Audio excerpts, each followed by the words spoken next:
Hello students, আশা করি সকলে ভালো আছো। এক ঝলকে দেখে নাও 2025 সালের উচ্চ মাধ্যমিক পরীক্ষার জন্য রাষ্ট্রবিজ্ঞান বিষয়ের তৃতীয় অধ্যায় পররাষ্ট্রনীতি থেকে টপ 10 এমসিকিউ। তো চলো তাহলে শুরু করি। দেখে নাও টপ 10 এমসিকিউ। প্রথম প্রশ্নটি দেখো, ভারত পাক সিমলা চুক্তি স্বাক্ষরিত হয় কোন সালে? সঠিক উত্তর হবে 1972 সালে। পাকিস্তানের প্রধানমন্ত্রী জুলফিকার আলী ভুট্টো এবং ভারতের প্রধানমন্ত্রী ইন্দিরা গান্ধী এই চুক্তি স্বাক্ষর করেন।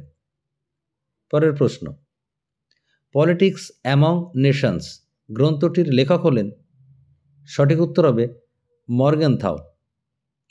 পাশাপাশি আরও একটি গ্রন্থের নাম তোমরা মাথায় রাখবে, জোসেফ ফ্রাঙ্কলের লেখা the making of foreign policy. পরের প্রশ্ন, 123 চুক্তিটি কবে স্বাক্ষরিত হয়েছিল? সঠিক উত্তর হবে 2007 সালে। ভারত মার্কিন অসামরিক পরমাণু চুক্তি 123 চুক্তি নামে পরিচিত। 2008 সালে মার্কিন সিনেটে অনুমোদিত হলে চুক্তিটি চূড়ান্তভাবে বৈধতা লাভ করে। পরের প্রশ্ন, সুচিন্তিতভাবে নির্ধারিত জাতীয় স্বার্থসমূহ সম্পর্কে সুবিন্যস্ত বিবৃতি হল পররাষ্ট্রনীতি বলেছেন?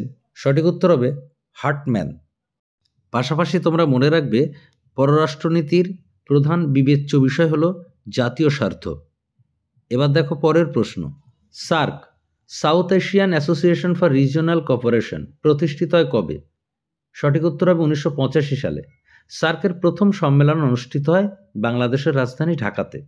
শুরুতে সদস্য রাষ্ট্রের সংখ্যা ছিল 7, বর্তমানে সদস্য রাষ্ট্রের সংখ্যা 8।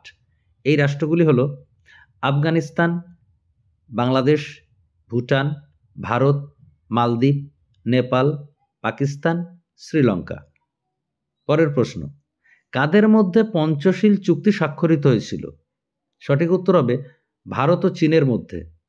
1954 সালে ভারতের প্রধানমন্ত্রী জওহরলাল নেহরু ও চীনের প্রধানমন্ত্রী চৌ এন লাই এই চুক্তি স্বাক্ষর করেন।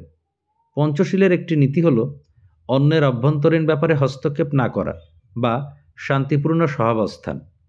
পরের প্রশ্ন, তাশখন্দ চুক্তি কবে স্বাক্ষরিত হয়েছিল? সঠিক উত্তর হবে 1966 সালে। ভারত পাকিস্তানের মধ্যে সম্পাদিত এই চুক্তি 1965 সালের ভারত পাক যুদ্ধের সমাধান করে। এই সময়ে ভারতের প্রধানমন্ত্রী ছিলেন লাল বাহাদুর শাস্ত্রী। পরের প্রশ্ন, south Asian preferential trade agreement সাপটা কবে স্বাক্ষরিত হয়? সঠিক উত্তর হবে 1993 সালে।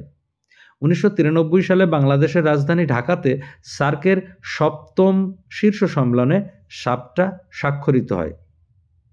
পরের প্রশ্ন, comprehensive nuclear test ban treaty সংক্ষেপে সিটিবিটি কবে স্বাক্ষরিত হয়? সঠিক উত্তর হবে 1996 সালে। সমস্ত রকমের পরমাণু পরীক্ষাকে নিষিদ্ধ করার জন্য স্বাক্ষরিত বহুপাক্ষিক চুক্তি হল সিটিবিটি। মোট 172টি দেশ এই চুক্তিটি অনুমোদন করে, তবে ভারত এই চুক্তিতে স্বাক্ষর করেনি।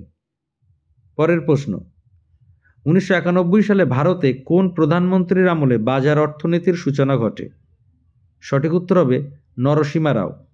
1991 সালে আন্তর্জাতিক অর্থভাণ্ডার ভারতকে দেউলিয়া ঘোষণা করে, ফলে তৎকালীন প্রধানমন্ত্রী নরসিমা রাও এবং অর্থমন্ত্রী মনমোহন সিং দেশের অর্থব্যবস্থার আমূল সংস্কার সাধনে প্রবৃত্ত হন। তো স্টুডেন্টস, এই হলো তোমাদের জন্য এই অধ্যায়ের টপ 10 এমসিকিউ। আশা করি এখান থেকে তোমরা ম্যাক্সিমাম প্রশ্ন কমন পেয়ে যাবে। সকলে ভালো থাকো, সুস্থ থাকো। ধন্যবাদ।